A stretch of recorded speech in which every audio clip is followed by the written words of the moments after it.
And we are live. Hey guys, I'm Wolfie, and today we're going to talk about the one player the 49ers traded for. Kind of sad, a little bummed out about that. Hey, it's one thing is better than nothing. Just saying, at least there's that. And the hopes of return of a couple players.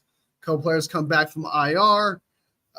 News like that. So we'll go ahead and jump into that. First, I want to shout out that Charvarius Ward will be on leave due to the passing of his daughter, Amani Joy. May she rest in peace.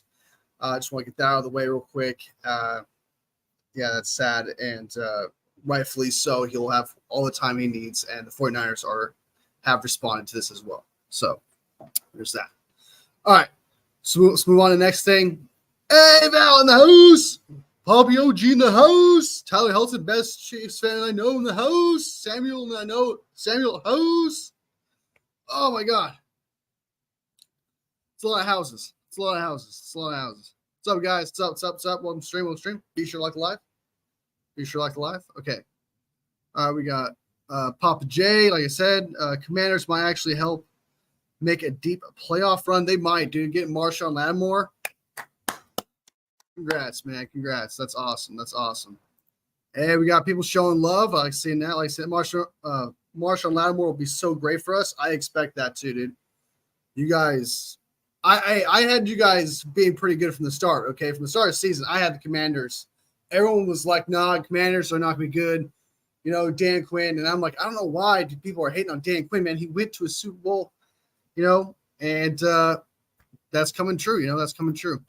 One in the house. Good to see you. Yesterday, the most important thing ever happened. We traded for another Khalil Davis. Yes, we did. We traded for Khalil Davis, and we'll talk about that in a second. It's not the biggest move in the world. It's really just like just another run-stopping depth piece. But yeah. Val liked the live. Hey, that's what I like to hear. Nice. Papa J showing love as well. Hot take, Commanders finished with a better record than the 49ers. I wouldn't say it's a hot take. You guys are doing pretty good. You guys are best in your division. You guys might very well win your division. So I wouldn't say that's a hot take at all. You guys' team is doing pretty good. As long as Daniels can stay healthy and keep riding his momentum, I think you guys got a high ceiling. I think you guys got a pretty high ceiling. Not really a hot take anymore. Commanders are great. Yeah, exactly. They're good. I predicted us 10-7th start of the year. Definitely. I had you guys at least – I thought there was like a potential that you guys would get, first, but I really kind of had you guys more like second to the Eagles, but you guys might very well actually take that division. So, yeah, Commanders are very good. I'm just trolling the Las Vegas Raiders fans all week. Man, you're going to be doing that probably for the rest of your lives, dude. You probably do that for the rest of your lives, just trolling Raiders fans. So that's the life of a Chiefs fan. You guys got rights on all teams, really. My only worry is right now is that we got to play the Eagles twice and the Cowgirls twice. But the Cowgirls have sucked. Yeah, I would be concerned about the Cowboys. You guys should do just fine against them, in my opinion. I think you guys should do really well. They're in turmoil, especially if you guys play with them without having Dak Prescott. Yeah, I think you guys will do pretty good against Dallas Cowboys. As for the Eagles, I don't know. That's a toss-up. I really like. 1 second, Eagles could be completely atrocious. The next, for some reason, they're fantastic. So it depends upon how you catch the Eagles. But I think you guys will do just fine. I think you guys will win that division. I truly think you guys will win the division, which I'm a fan of. Man, I like the Commanders, man. Ever since they got new ownership, new head coach, I like Adam Peters as the GM. I wish you guys nothing but the best, truly. Are you disappointed that we didn't trade for a better player? Cone said we didn't trade for a Super Bowl knowable player because the Niners gave up on the season. Like, the fuck are you on about? I don't think so. I think they're relying on players coming back. They're not saying, oh, they're giving up on the season. They're relying on CMC coming back. They're relying on Dre Greenlaw coming back. They're relying on Gross Mondos, who's missed most of the season. Not most of it, but I think like a few games, maybe about 4 or so games. They're counting on him coming back. Hufunga. They're not necessarily giving up on the season. They're more so saying to ourselves, no, we believe in these players, and we believe these players are going to be huge benefit to our offense or to this defense. That's how they looked at it. They looked at Gross Matos coming in for the DN spot, because DN spot has been an issue, but they got Samo, and Samo's been the only promising pass rusher. But if Gross Matos can come back and fill in that spot, that'd be huge. So it's more like the 49ers are just counting on the players that are coming back to make a difference than they are giving up this season. And if they just were to go out there and just trade for a Super Bowl caliber player, which would cost money, okay, and probably screw yourselves over further down the line, you have to be smart about these things. It sucks as a fan because you want big moves. You want to see it, especially since we've been so used to it for the past few years now. And that hasn't worked, actually, by the way. I want those out there. We haven't won a Super Bowl, doing that stuff. So I'm not saying it's not good to trade for a bigger player. I'm saying it's also hasn't helped us win a Super Bowl either. So the 49ers are not trying to ruin what they have to do year after year after year. They can't just blow everything up. They're trying to build a dynasty. And trading for a Super Bowl caliber player just isn't in the cards. And that makes sense, especially since we have to pay a quarterback next year. So, yeah, I totally agree. Miss with that shit, Juan. I don't think that's right. Chiefs are 8-0. Yep, yes they are. Yes they are. Yes they are. I think we have a nickname. We should have a nickname for both Davis. It's gonna be really hard to keep track of who we're talking about.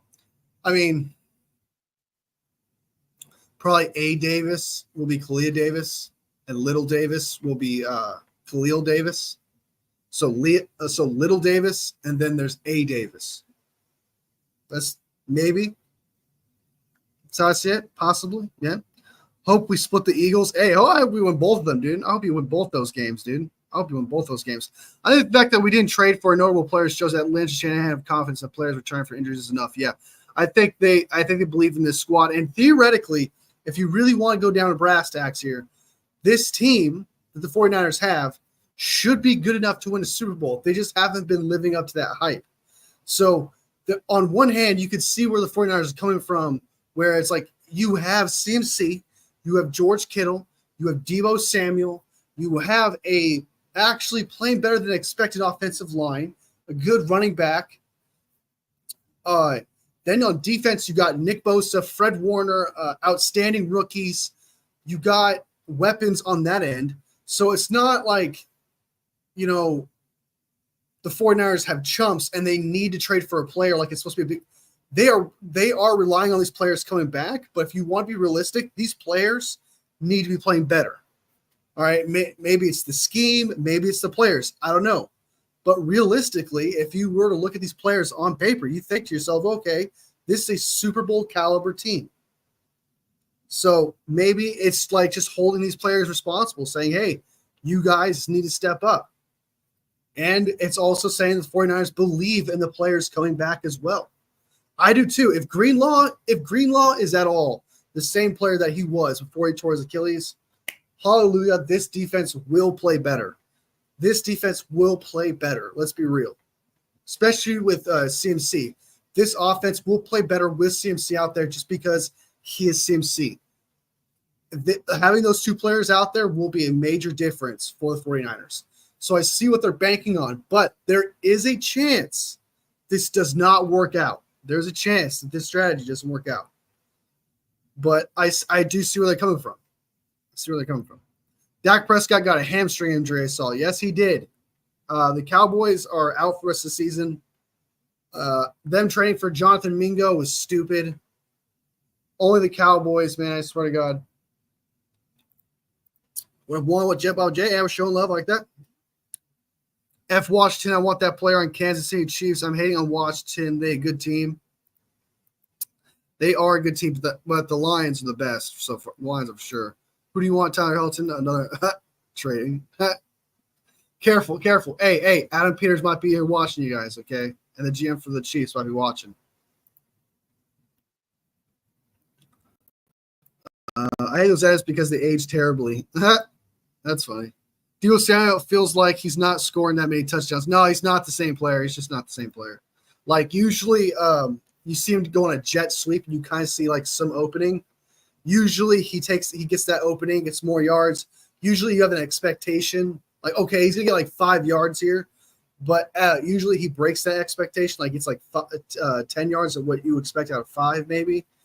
Now he's losing yards. Like you expect him to get 5 on a play, but he ends up getting 2, if that makes sense. He's just not the same player. He's not the same burst. We're not talking about that. 49ers, who makes our defense better, Warner or Greenlaw? Warner for sure. Like Warner's the better player, but I think Greenlaw just has that. It's really hard to say because they both have their very important traits. Greenlaw affects the entire team with his energy. Warner affects his team with his play. So they really kind of have their own thing that makes them significant. And I think that without Warner, we wouldn't be as good, but the defense would be playing harder all the time.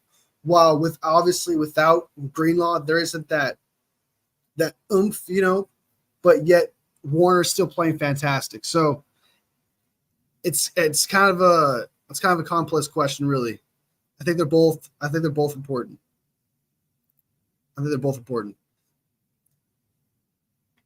Makes our defense better, though. The way you word that makes them better.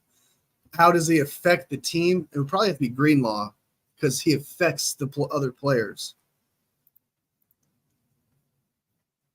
Debo, what's wrong with him? He's just not the same player with the contract he's got. He's just not the same player. I'm not sure if I trust Moody or Carlson. I don't trust either, but Carlson was really good and accurate on field goals. He wasn't that good on kickoffs. I think Carlson missed like an extra point, and he missed a kick also as well. I don't think Carlson is the answer. It's good to know that we have him on standby if we ever need him. But Moody has to be the answer. We spent a third-round pick on him, and he was the 8th best kicker prior to his injury. So it's not like he was the worst kicker in the world. Moody can get it done. I think we stick with Moody.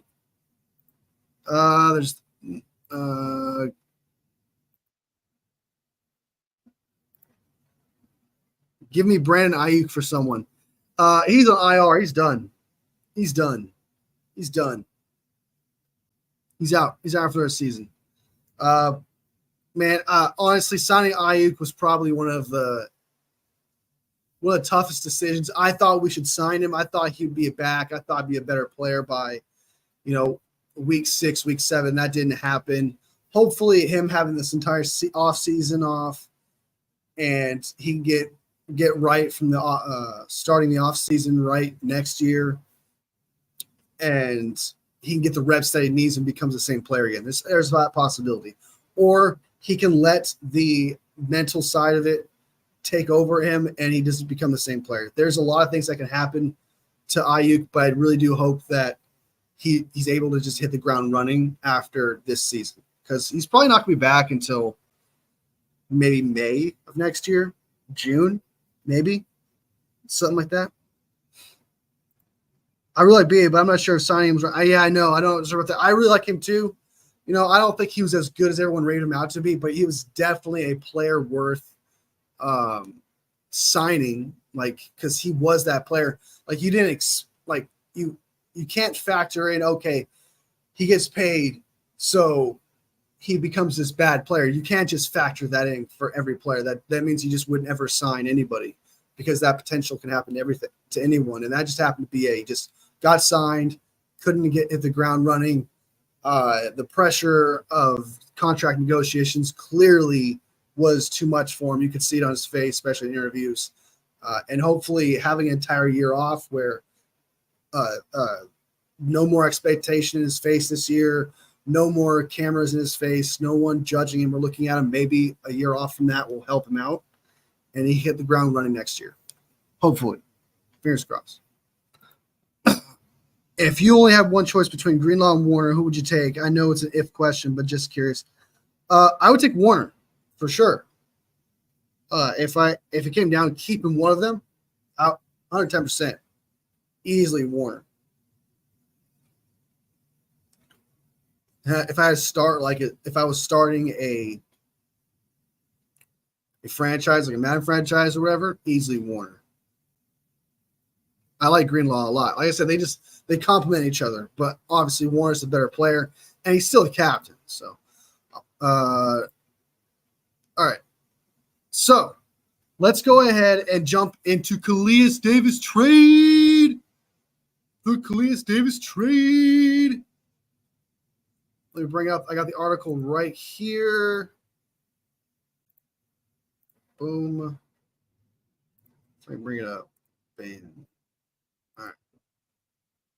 Okay, the 49ers announced they have acquired D lineman, D tackle, really, from the Houston Texans in exchange for a team's 7th round pick next year. Not this year coming, but the year after in 2026. And then also after that, in addition, the team has signed wide receiver Russell Gage, who I've seen around the league here and there. He's done some things. You know, it's like huge. And this is the practice squad.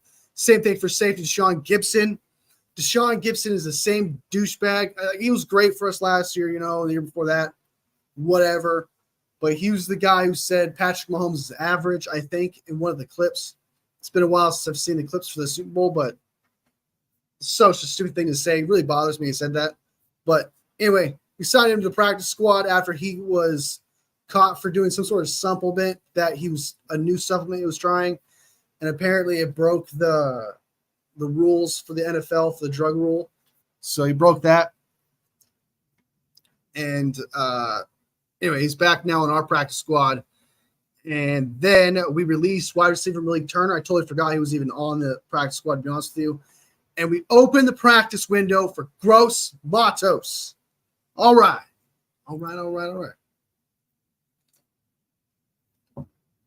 So we got another D tackle in Khalil Davis, Little Davis. You're right, Papa J. That's going to be hard to do. That's going to be really hard to differentiate them. So we just traded. I see that. We needed some run stoppers. And if Little Davis could do that, I'll take it. It's not a big move, but hey, it's something. It did fill a need that we needed to be addressed, which was run stopping. So there is that. But yeah, it didn't seem like, I think the only player that we could have traded for was Azeez Ojulari. And I heard that he was going for a 5th round pick, which I think the 49ers should have took. But for some reason that just didn't go through. That's kind of disappointing.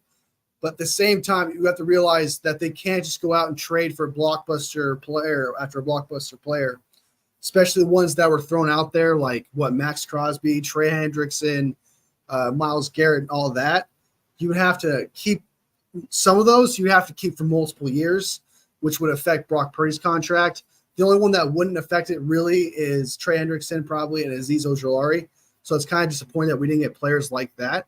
But it's not the end of the world, because we got to understand we can't just abolish everything and destroy everything and be like, okay, let's just do whatever we can to try to win a Super Bowl, especially. And there is truth to the fact that, yeah, the 49ers are not giving up on the season. But like, if you're realistic, this is not the season to go all in on. Realistically, would this be a season to you to be like, okay, we are 4-4, we're struggling in certain areas, let's just go out and get rid of 2 first-round draft picks for 1 pass rusher as if they'll fix everything? No. I truly believe the weapons that we have, especially before the season started, we have the players to win Super Bowls. We have them on the squad. They're just not playing up to par. They're really not. And then also some of the players that we had last year, we don't have this year, that were very crucial to how well we played, such as Greenlaw and CMC. So I do see where the 49ers are coming from when they're saying, hey, let's not just trade for a big player. Let's just go ahead and take what we got, and we know that works, and count on them, because they're supposed to be players that carry us to the Super Bowl. That's what we're expecting from them. All right, we got some comments. Hold on. Bosa better lock in now. Yeah, 110%, man. 110%. I'm surprised we decided Deanne Bosa's the correct. I thought that's shocking too. I kind of thought, but I guess they are relying on Gross Matos coming back and Samo. So Samo and Gross Matos, we're kind of relying on those two guys. Patrick Mahomes is average, then what does that make him? Patrick Mahomes is not average.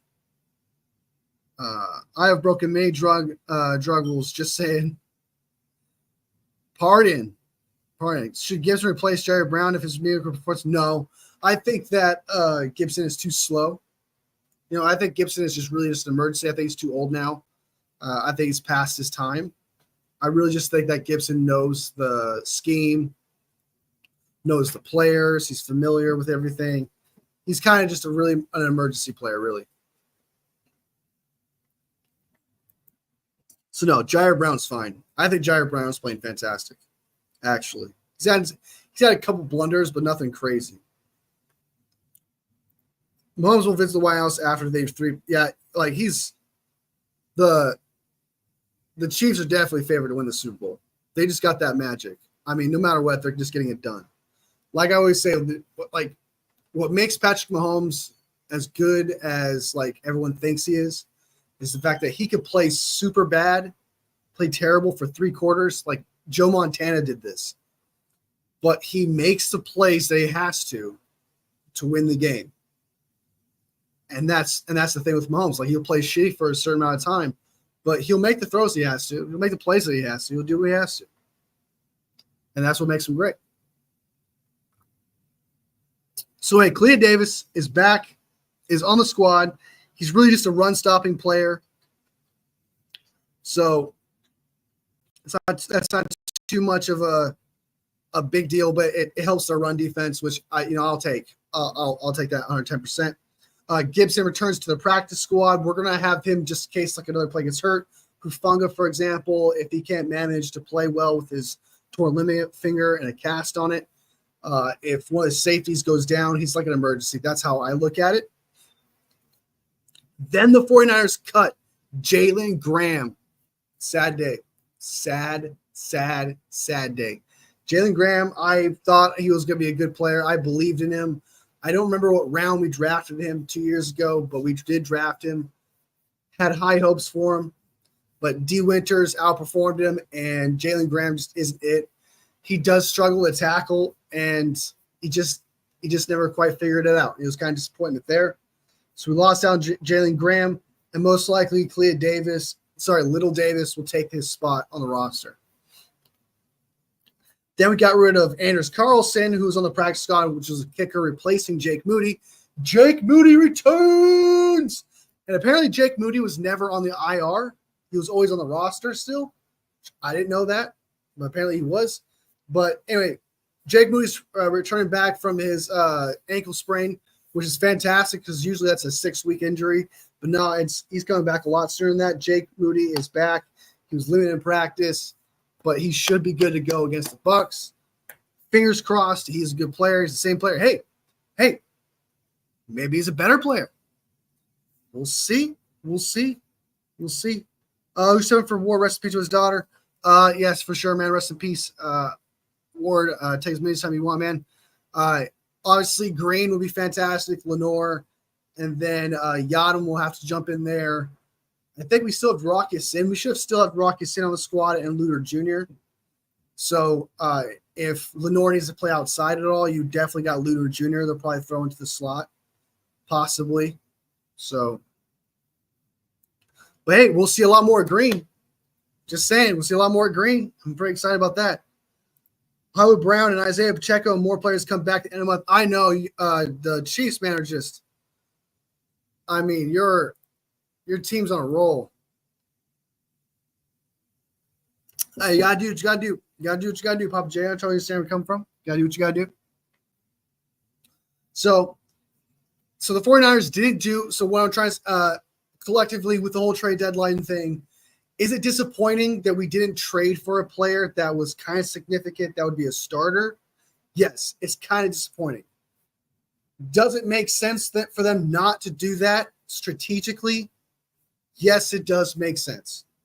Because you do have players on this team that are supposed to be that caliber, such as Nick Bosa, Fred Warner, Ward. Yeah, that's happening with him. It's sad, but like Lenore's still fantastic. Greenlaw is supposed to be coming back. Mustafa, like there's still players on this squad that have proven to be a Super Bowl caliber defense, especially with Greenlaw coming back, and then on offense getting CMC back, which is like the heart of the offense, which is like the equivalent of Greenlaw. Like having CMC on the field, man, just revitalizes this offense, gives energy to this offense. This team is a different beast. So the 49ers are gambling. Yes. Is there a gamble? Is there a gamble to this? Of course there is. Does it make sense? Yes, it does. You can't you got to pay Brock Purdy next year. There's so many other moves you got to make. You can't just blow everything up, especially for a season where things have gone wrong and not necessarily, how do I put this? It's really just been a players fumbling it kind of thing where, like, for example, if we beat the Rams when we had that lead, and if we beat the Cardinals when we had that lead, we would be 6-2 right now. It'd be a different team. So if this team could just fix that psyche part, that choke part, especially getting Greenlaw back and CMC back, hopefully Hufanga and Gross Matos can also help the team out as well. Fingers crossed.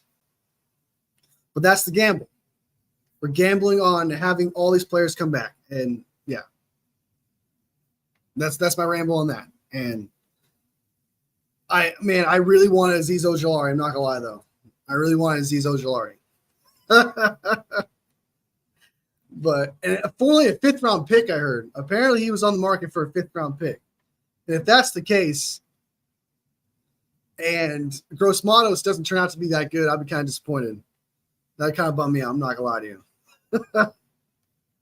But I do understand where the 49ers are coming from.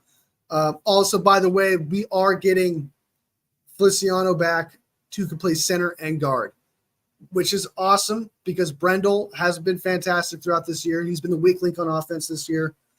And Banks haven't been playing very good. So Feliciano coming back is a big deal because he can help the offense. And if you can help the offense at any capacity, it's good in my book. It's good in my book.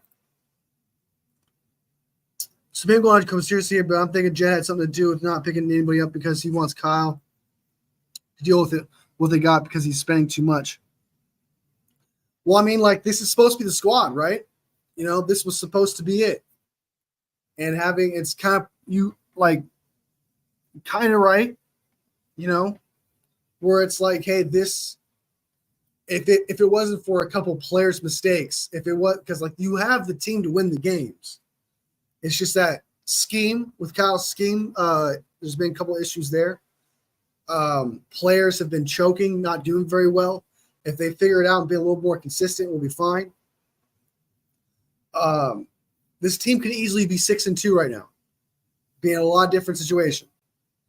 And let's be real, against Kansas City Chiefs, the 49ers didn't exactly play that well, like for a player standpoint. So like just adding a player wouldn't have done much of a difference with the Chiefs. You know what I mean? So if these players can just stop choking and Kyle Shanahan can figure out scheme-wise, because you have the players on both sides of the ball to win playoff games and go to the Super Bowl. It's been proven. Pretty much the same offense, if not a better offense. And defense, supposed to be a better defense. And supposed to be a better Jake Moody, but we'll see. We'll see. Feliciano should replace Brendo immediately. I know he's supposed to be a backup center, but I think he should be all the way around. We'll see. We'll see if he's the same player, though. You know what I mean? Like, we'll have to see if he's the same player. We don't. Brendo Feliciano hasn't played in a while, and we all know that every player takes a minute to get back. I wouldn't say immediately. Maybe in a few weeks, probably replace him if he becomes the same player. Because Feliciano's old. Remember that. Feliciano's old. The 49ers will rise on top. Bang, bang, down a gang with us. Bang, bang, down a gang, man. Yes, we will. Yes, we will. Yes, we will. Yes, we will. Val with the whale sign. I think it's a whale sign. So the story of the trade deadline, the story of the bye week is this. 49ers are banking on players coming back. 49ers are banking on the momentum they got from the Cowboys, beating the Cowboys, hitting the ground running. And let's be real, it is possible for this team to win a Super Bowl. What everyone is just feeling down about is really just the expectation to be ripped from us. The expectation of a Super Bowl, going back to Super Bowl, has been taken from us. But realistically, this team can win the playoffs. Realistically, this team can go to the Super Bowl. They have the players for it, especially with CMC and Greenlaw coming back. Gross Matos and Ufunga. We have reinforcements. The tools are there. It's just up to the players and up to the coaching staff to live up to whatever they were doing last year. They declined in performance. And let's be real, these players need to be playing a lot better. Truly. It's the players in my eyes. I think the players are really just not playing very good. And if you think about it, the 49ers are not the York's financial support. If anything, they are more of a financial burden. Can you show any point today to stop feeding so much money to the 49ers? Brendel and Campbell are the worst players on the team and are very slow below average. I agree. So once Drake Greenlaw comes back, man, and if he's remotely the same player, and we will have to forgive Greenlaw for a couple setback weeks. We have to give him some time to come back. So let's say he comes back week 13. Hopefully he's the same player by week 17? Week 17?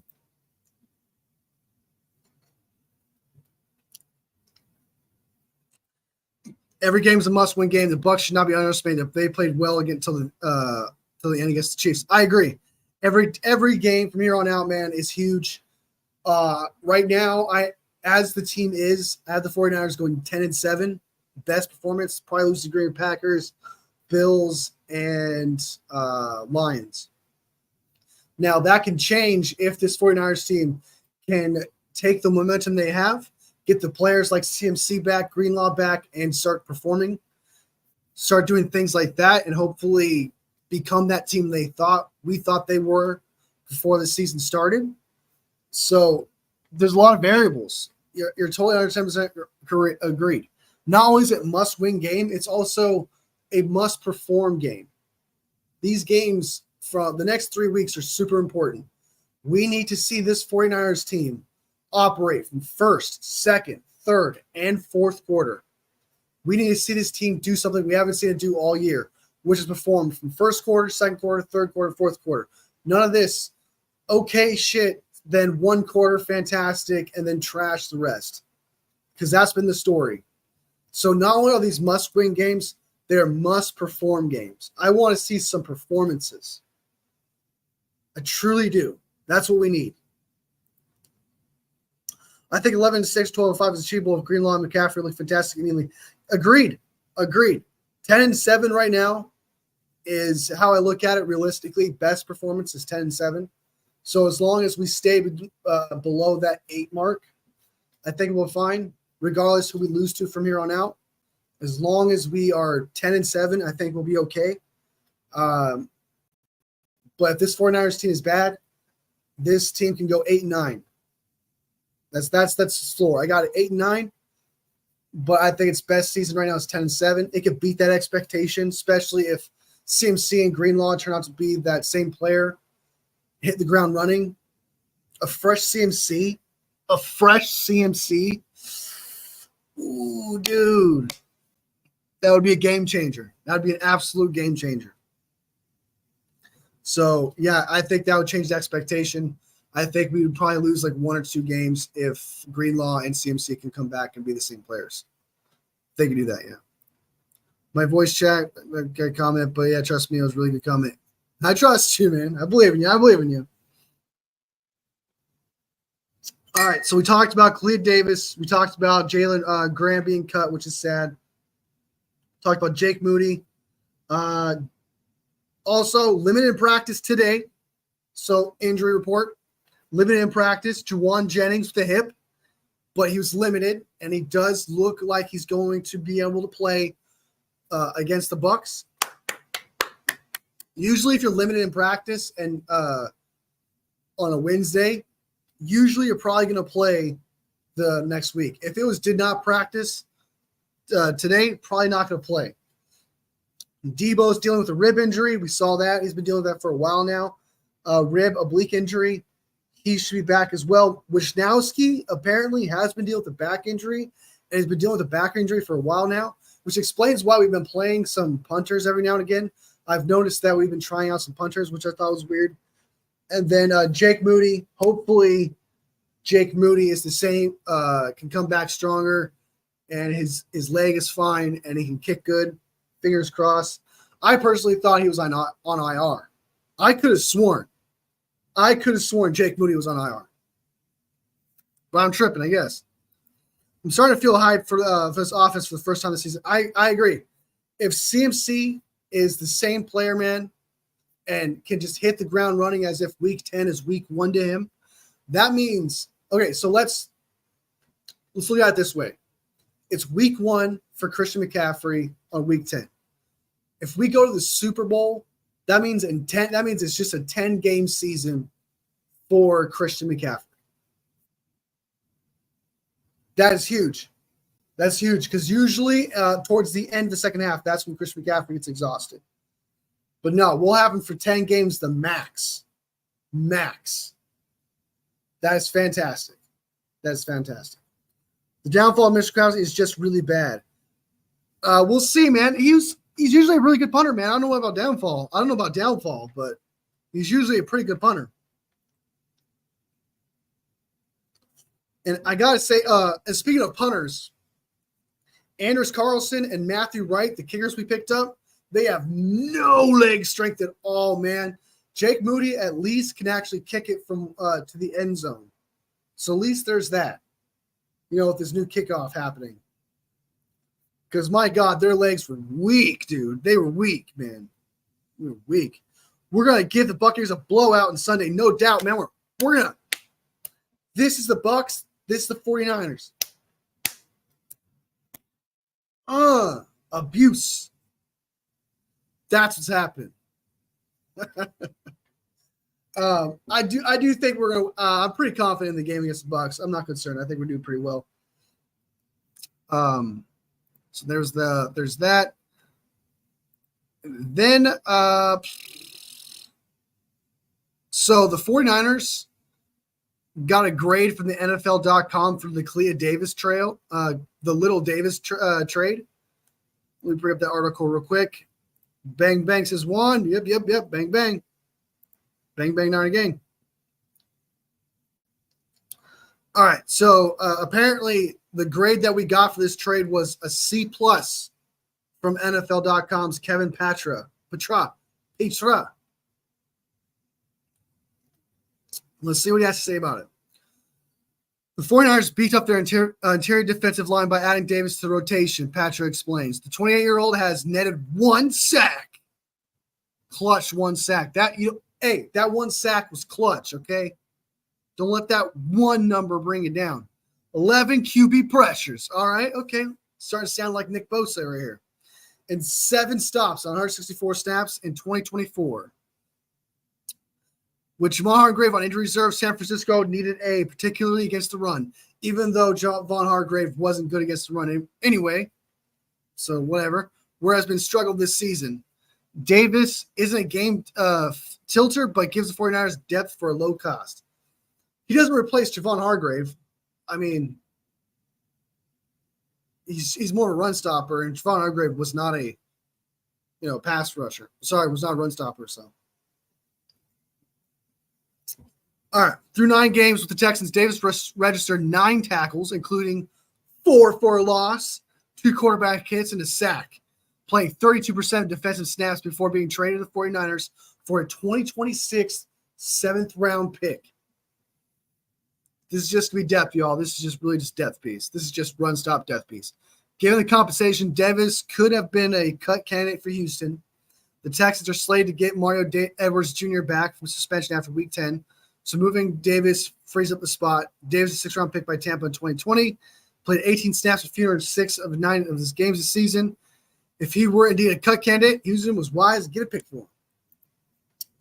Yep, he's just a depth piece. He's no Malik Collins, right? He's no Malik Collins. Do you really think we could beat the Lions in Minnesota? Right now, no. Can the 49ers prove it? Yes, they can. They can prove it. But if, as of right now, just beating the Cowboys, we need to see what this team is with CMC, with Greenlaw. Hopefully they're back. I do think it's possible. I mean, Minnesota has become a little worse, so maybe Lions as of now, no. That's true. Minnesota's coming back down from earth a little bit, while the Lions look like they could beat you in all kinds of ways. Like, all kinds of ways.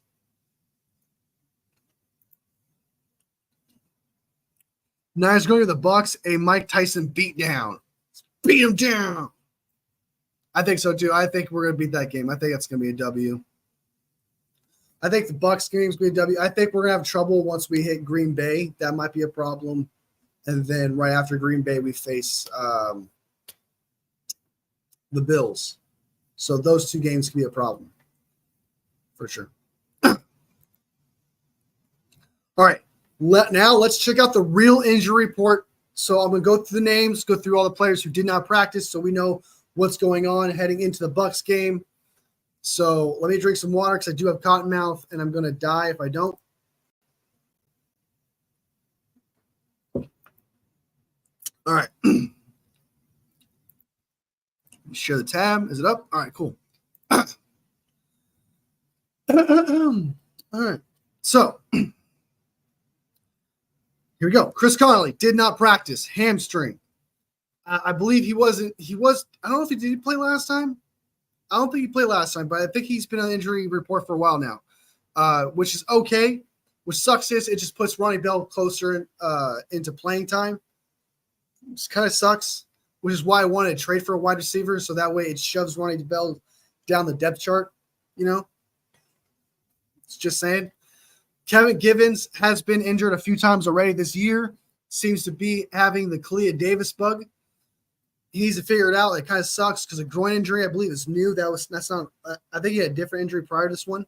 He did not practice. Charvarius Ward, obviously, his daughter, take as much time as you need. Rest in peace, Molly Joy. Sad. Trent Williams, typical rest.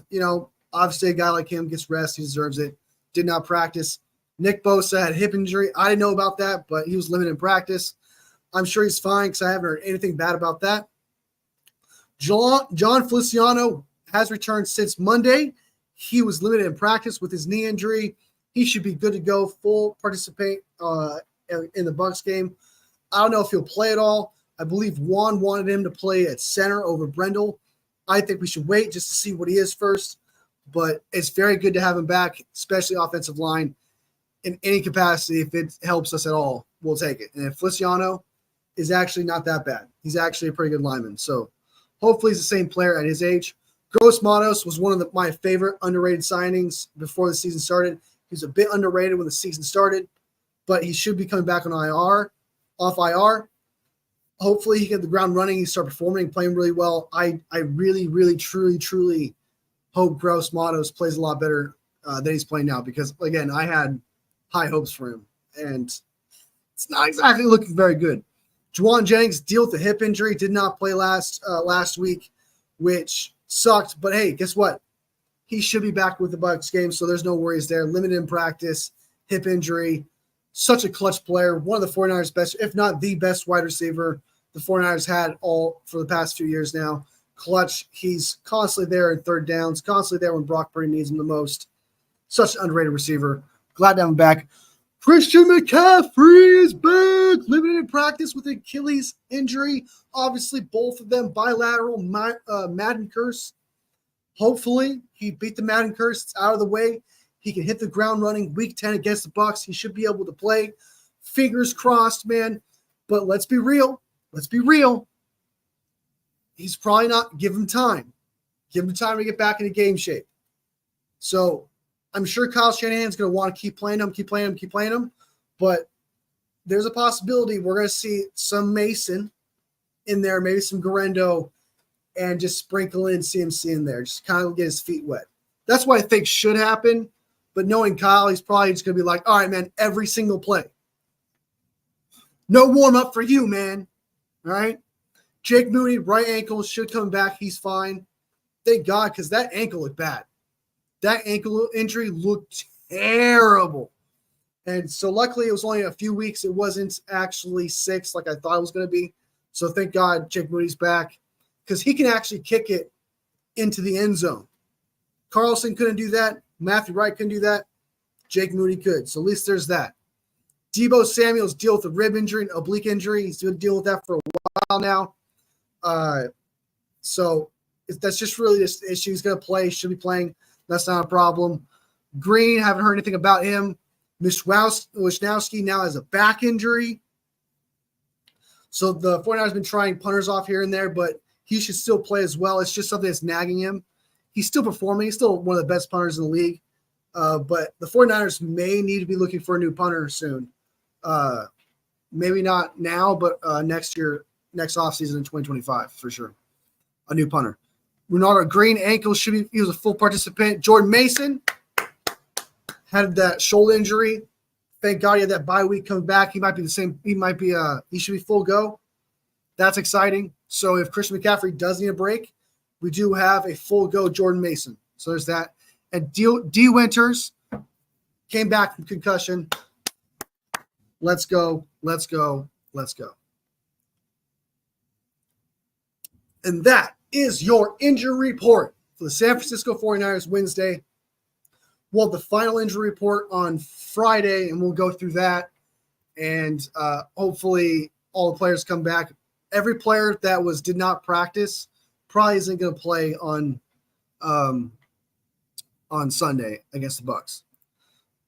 Juan says, don't overuse CMC. Also, is Mason okay? He left the Cowboys game early.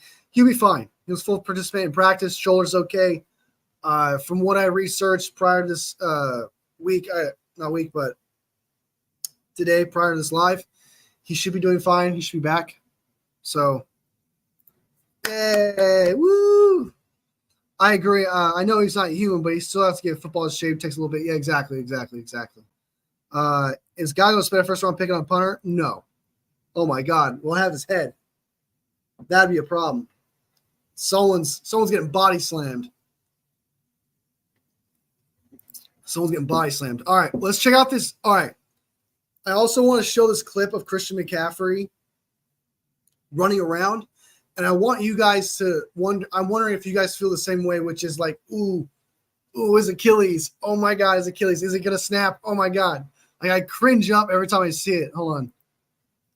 Is it up? I cringe up every time I see it. Ooh. Oh, my God. Like, it looks fine. Like, it looks like he's running on his legs fine.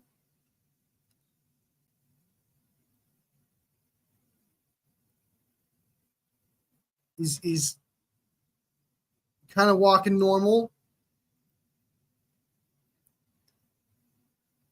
Snatches game. Oh. Liz, oh my God. Look at that. Ooh.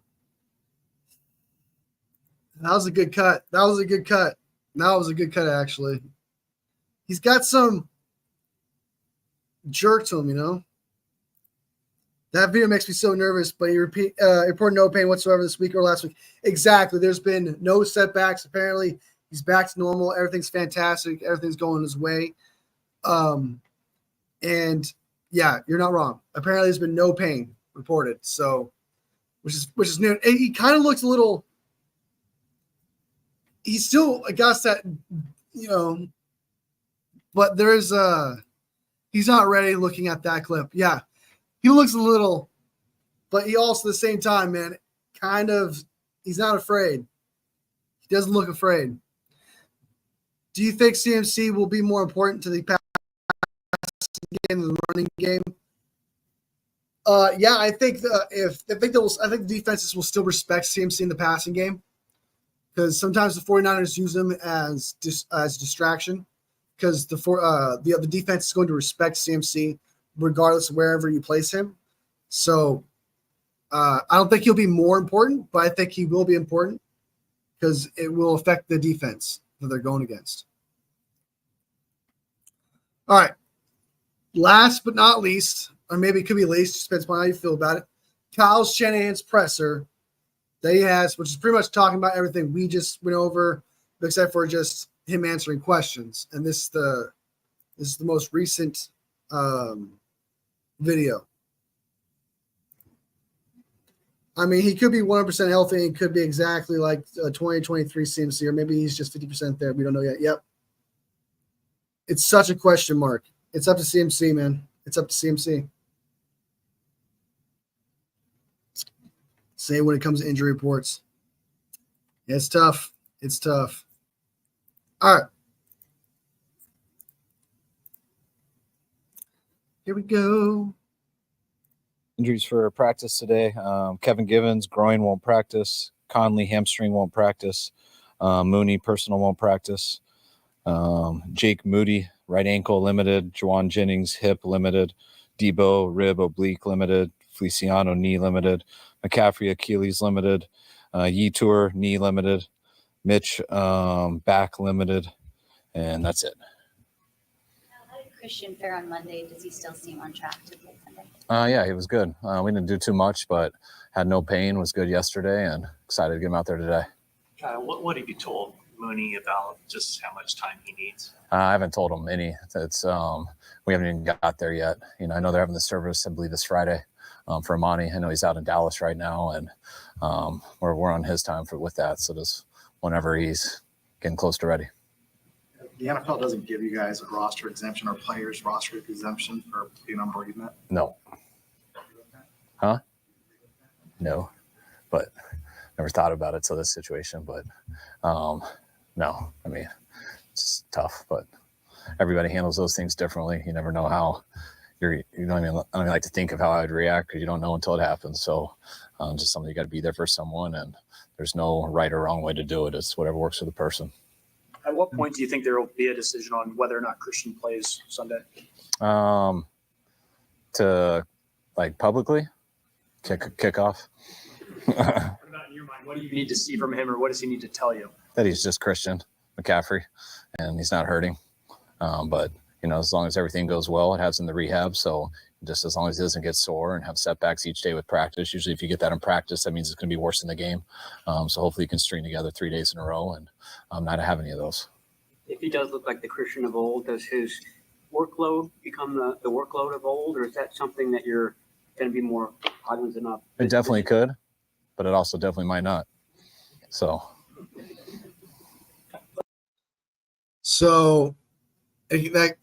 all right. So it does. What Kyle's trying to say is what we got from that is as long as we don't hear any pain reports, any kind of setbacks or whatsoever, we won't know publicly until kickoff. But you can count on it if there's no issues at all between. You hear anything about between now and Friday, at the end of Friday, if you hear nothing bad about Christian McCaffrey, he's going to play, right? And based on Kyle's response on how much he'll be used, it sounds to me like he may play a lot or may not. We'll see. If CMC is playing like, if he feels like his old self, are you going to play like his old self? Obviously, as a fan, I don't think we should. I think we should take some time with him. But we know Kyle. Man, he's gonna play CMC like old CMC. I think he's gonna try to have him like I'm back kind of moment, with CMC. Man, we'll understand. But just by the grin on by looking at his face, he looks like he's gonna use him up. He looks just by looking at his face, man. Don't tell me that face right there is not telling you, yeah, man, I'm scheming some shit up right now. But let me just follow that up. I mean, he did have a heavy workload last year. Yeah. Is there any thought that the issues that he's dealing with now are related to the 20 games that he played a year ago? I don't believe that. I don't think he believes that. I think things happen to a body. I think they happen in the off season, but I don't think that really has to do with numbers. When a guy's healthy and good, they're usually good. but we got to see where his conditioning's at, how he is. I know he's conditioned as well as he can be, but how his football conditioning is and stuff. But usually I don't chalk up to numbers one year to affect the injury the next year. When you're making a game plan, do you have to make one with Christian and one without Christian? You got to do it like always. I mean, you got to be ready for, guys have different traits. So whether a guy's going 10 plays, 30 or all plays, or whether he gets hurt in the first series or whether he gets sick before the game, it's the same as always, difference with different players. Sick before the game. Oh, shit. That means he was scheming up Debo in that one game. Who did we play against where Debo got sick? Was the Kansas City Chiefs game? Just saying that could be what he's hinting out there when he said that.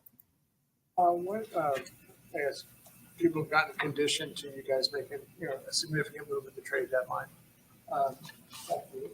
Happened this year. What was, I guess, your and John's thought process as far as not making a huge move? I think it was the same as every year. There's just we don't just make a huge move because we want to. We think it's something that can help and not hurt you for the future. And you got to weigh those risks every year. And a few good things have popped up that we thought were worth the risks in past years. So we didn't see anything this year. That was a huge risk, but we do feel like we helped our team with the things that we did do. Had Gibson on the practice squad last year. It was 2 years ago. Put him in the lineup, and then he never came out. What do you look for this time around? Just want to see where he's at, with him having the suspension and then him being with Jacksonville. He's always someone we were looking to in the offseason to bring here. And then he ended up getting with Jacksonville, and we're glad that he's not there. We knew as soon as that wouldn't be the case, we wanted to get him here if it worked out for him with some of the injuries that we have. It was awesome to be able to get him and be available for our practice squad. And we'll get to see him practice this week, and we'll play from there. Since you've been here, your teams have won 70% of the games after the bye. Is there anything that you do during the bye or that you do to prepare yourself or your team post-bye? No, I think, you'd like to think you get better the more you practice and the farther you go. You also like to think other teams do that too. So I always like to feel we're going to be better I like to feel we're better the following week always. But our first year we started 0-9, and finished 6-10. So I think that helps a little bit. But all the years after our second year, I think we've had good teams since we've had good records, and and they've come pretty early too.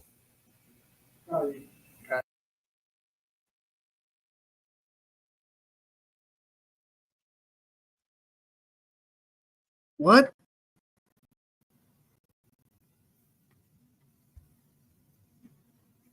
What? We were 0-9, and then we're 6-10. I think we just get better every week. And then Guys that play, I think 4 teams that are coming up a bye this week, and then the schedule as far as the rest. Word salad. Doesn't work in your favor. This week is an exception. Clemson came back to play. I mean, did you watch the game and are you like, sweet, they're going to overtime? Yeah, definitely. I was hoping the rules would change and they could go to double overtime. That's always stuff that, it can be advantage, but I've done it enough that you think it's an advantage and it's a disadvantage. I've been in times where you think the bye week is the rest you need and you feel rested and stuff, but you just got out of your groove a little bit and you're a little rusty, where teams that are going every single week are kind of in their groove. So I've seen it both ways. But I definitely would take our side over the other. What do you see from Baker? How has he grown in Tampa? I think Baker's a stud. I think last year, I thought he was at the top of his game last year, playing real well. And this year, I think he's the same, if not better. I think, he's one of the main reasons. I think, they were a couple plays away from playing us in the NFC Championship last year. We were real worried about him going into that game. He just got hotter as the whole year went, and he's playing at such a high level right now. 3 out of the next 4 weeks, you're on pretty long road trips. Is there anything that you have to do to prepare for that differently? Not really. I mean, we deal with crowd noise more here and stuff. So you get used to the silent cadence, but usually you get used to that in half a day. Sometimes we like having a little more sleep on the airplanes, which is nice. At least coaches, you get a little more rested, but I always like being at home. Always like being in our stadium, always like Fridays being around our families and stuff. But sometimes it's nice to hunker down a little bit and be about, a group of 53 guys or whatever it is going against a whole stadium, and doing that a few weeks in a row can get fun. And as long as you handle the games the right way. But you just mentioned how sometimes the bye helps, sometimes it doesn't. Just your comprehensive look on what you've seen from your team as a whole, knowing that you guys are taking some hits early in the season. When they came back on Monday, how did you feel like you guys looked after the bye? Yeah, I always go off, it's usually like the first meeting I talk to the guys. It's usually it's like 10 on Monday, but I always kind of I love the feeling usually of a room before you talk after a bye week. I've been on teams that you don't have a good team, and everyone's been off a week and everyone's still like trying to get used to getting awake for a meeting. And then sometimes you walk in a room and you can just feel the collective energy of a team that feels rested. They got away for a little bit and they're excited to be back. They're excited to be around the players, the coaches, and everyone for what's ahead. And that's the vibe I got from our team. I think we got it rested. Doesn't solve everything. I mean, it's only a week and stuff, but it's as good mentally as it is physically. And we got a lot ahead of us. It's going to be a huge challenge, but one that we definitely feel we're capable of and one we're excited and up for. All right, so he's saying that he saw the team, he saw the players, and they don't look like, oh my God, I'm coming to work. No, they look hungry. They look ready to play. That's pretty much what I got from that. That's just a long answer, just saying, I've seen bad teams come back from a bye, and I've seen good teams come back from a bye, and we look like a good team. That's what I like to hear. That's what I like to hear. 83 plays on defense. As a play caller, what can you do when you see a team's played that much, block that many minutes the game prior to take advantage of that advantage? I mean, not much as a play caller. I mean, it's you hope they're still tired from it. So you hope that we make the game hard for them and stuff and do all that. But I mean, it's kind of like what I was saying earlier. It's sometimes you go every week and, you have bye weeks early and you go like 10 weeks in a row and you just get on runs and you guys get used and you get to the motions. I thought last year, one of our toughest challenges was clinching our division after that Washington game and having the next week not count anything versus the Rams. And then another week where we had a bye week and we had to watch everyone. And then we had a week of practice to get ready for our Green Bay game. And I felt that was one of the reasons I thought we played some of our worst football. And guys loved it. Guys were into it. They were getting rested, but you just kind of got out of that groove. And, man, it felt like we needed a break because we were exhausted. But it doesn't always help. So you got to keep that intensity.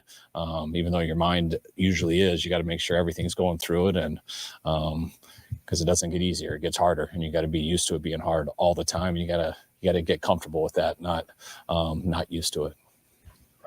I totally agree. I don't know if you guys agree with the same sentiment that he's telling there. Like, I kind of thought that, and they kind of just Kyle Shanahan confirmed it, that when we beat the Commanders and then we clinched the spot and that Rams game didn't matter, and then we had the bye week, I kind of thought like, okay, that's a lot of time, man. And then you kind of had like a not so serious game in between that time.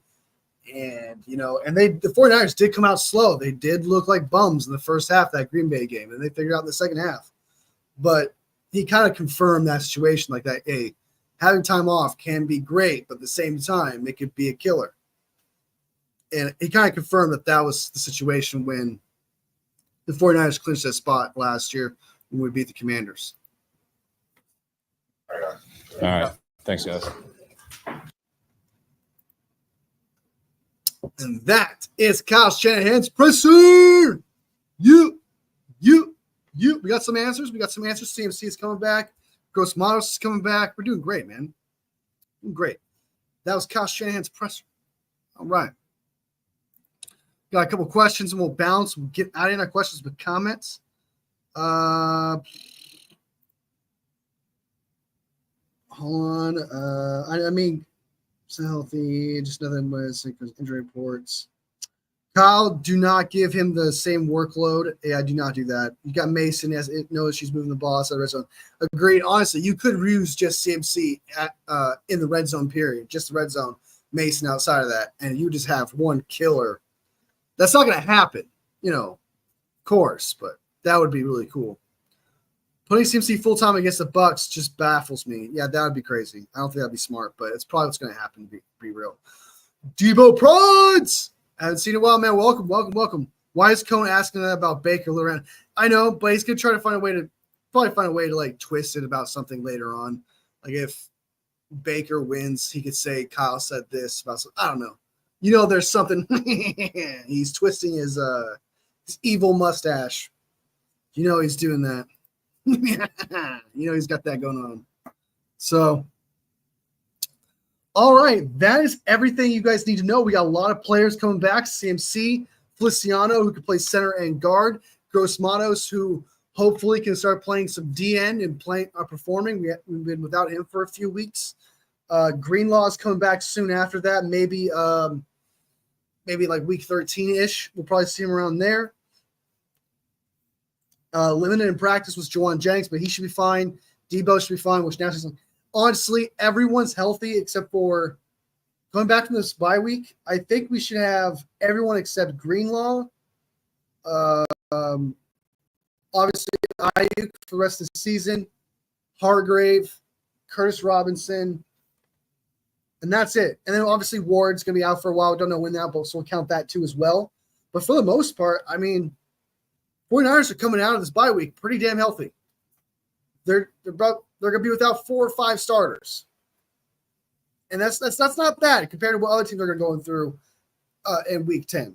So the 49ers have less excuses coming into this after this bye week, and there's a lot of momentum for the 49ers coming out of this bye week. The only thing that sucks that my friend Poggy, who I have a show with every Sunday, he thinks this is a bad move, us not trading for anybody really significant. He has us going 8-9, 9-8. He's a Debbie Downer. Okay? He's a little bit of Debbie Downer, but we'll give him shit on the Poggy show, Wolfie and Poggy show this Sunday. We'll give him shit for that. But yeah, I think that this team is fine. There's still a lot of momentum, and the players that are coming back are significant. They're going to help this team significantly. So there's a lot of bright spots coming our way.